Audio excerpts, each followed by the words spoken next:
Արդեն 17 օր ադրբեջանական բանտում հացադուլանող Ռուբեն Վարդանյանի ամերիկացի փաստաբանը մարտի 6-ին հայտարարել է Հայաստանի Հանրապետության վարչապետն ու իշխանությունն ավելին կարող են անել Բաքվի բանտում պահվող հայ ռազմագերիների համար։ Նա այս մասին հայտարարել է Փաշինյանի երեկվա ելույթին ի պատասխան։ Վարչապետ Փաշինյանը խորհրդարանում ասել էր, որ վարչապետի աշխատանքային պարտականությունն է կենտրոնանալ ոչ միայն մեկ անձի հետաքրքրությունների, այլև Հայաստանի պետական շահերի եւ քաղաքացիների շահերի վրա։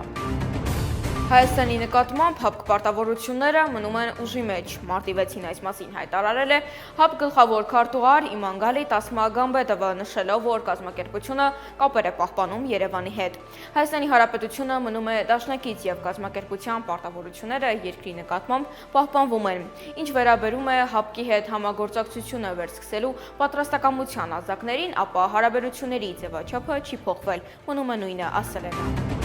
Հայաստանը չի ստանձնել որևէ պարտավորություն, ներառյալ նաև տարածաշրջանային ենթակառուցվածքների ապաշրջափակման վերաբերյալ, որը չի կատարել։ Մարտի 6-ին հայտարարել է ԱԳ նախարար Արարատ Միրզոյանը, արձագանքելով թեմայի շուրջ Ադրբեջանի ԱԳՆ պաշտոնական ներկայացուցիչ Այխան Հաջիզադեի հնչեցրած մեկնաբանություններին։ Բաքվից 3 արձագանքել էին ապաշրջափակման վերաբերյալ հայկական կողմի առաջարկներին եւ նշել, թե Հայաստանը պետք է գործնական քայլեր ձեռնարկի տարածաշրջանում հաղորդակցության ուղիների բացման համար եւ կատարի այդ ուղղությամբ ստանձնած պարտավորությունները։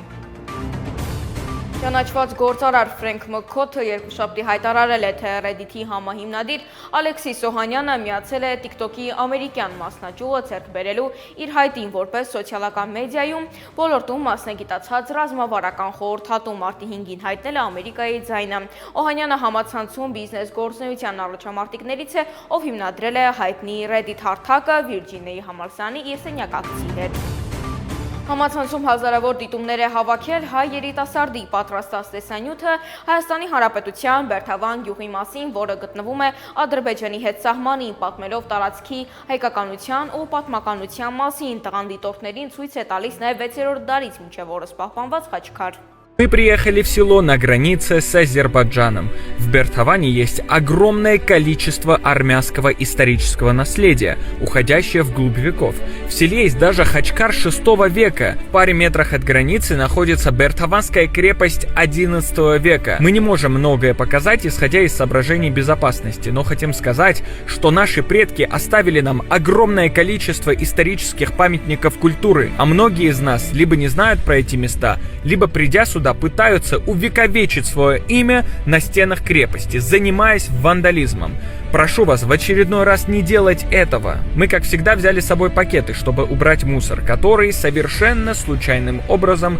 был занесен сюда ветром. Это было 11-е село из 953 сел Армении.